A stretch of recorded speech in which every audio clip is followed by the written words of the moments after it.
But we're going to start off first in the tasks page where you see right now. This is while your preventative maintenance will come into once it's triggered. And I'm not sure that everybody knows what the difference is between a preventative maintenance task and a demand style work order visually within your system. And you want to start here because this is where it's going to come into the system. If you look over here, I have a column that's called submitted by, and you can see that there are some work orders that are submitted by system and some work orders that are submitted by a specific person. The system generated is your preventative maintenance. And depending on how you have your task list set up, whether or not you have your date range changed to 30 days, 15 days, 10 days, it doesn't really matter. All of your preventative maintenance will show up. If you want to streamline your view to just see your scheduled maintenance, you can come over to your filter and you're going to just type in system. Okay, that's it.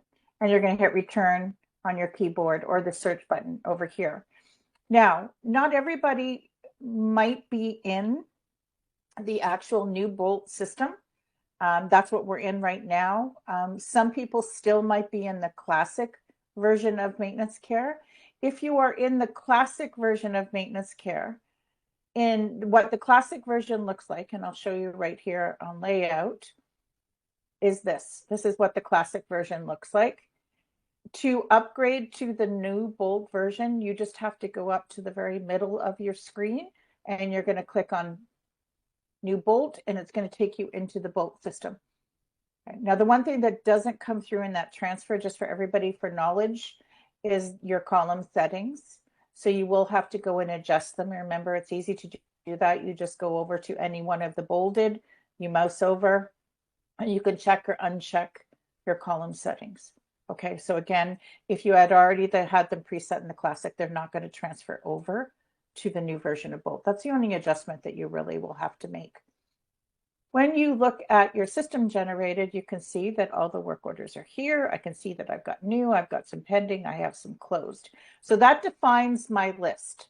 It makes it a little bit easier for me to figure out what I need to do specific to preventative maintenance. Now, depending on your access to the system, over to the right, you've got your different navigation points. All of the preventative maintenance sits in the scheduler. So the scheduler is basically a holding cell for all of your preventative maintenance to trigger on the date and time that they're supposed to. And that could be daily, weekly, monthly, quarterly. It's not difficult to set up scheduled maintenance. Some of it might come in already pre-populated in your system, maybe because you might be a company that has compliance and regulatory already set up company-wide.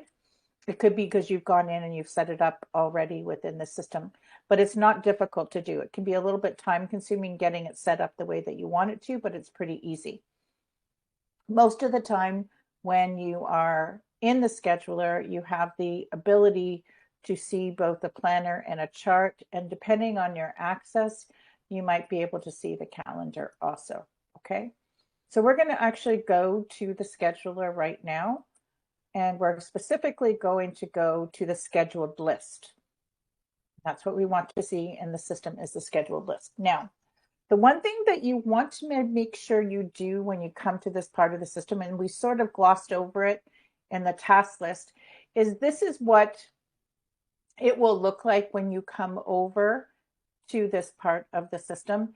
And there are quite a few column headings in your view, and you can actually adjust your column headings to provide you the information that you want to see. And this can be a little bit busy, so you have the ability to go in and adjust it. And it's really easy to do. Again, you go to your column heading and you're going to go in and you're going to just adjust. Okay. I tend to keep it really simple. I might want a category in there, and the category is basically the timing that has been either preset, or if you haven't activated the PM yet, it's what the timing is supposed to be. And timing can be weekly, monthly, other, annual, that sort of thing.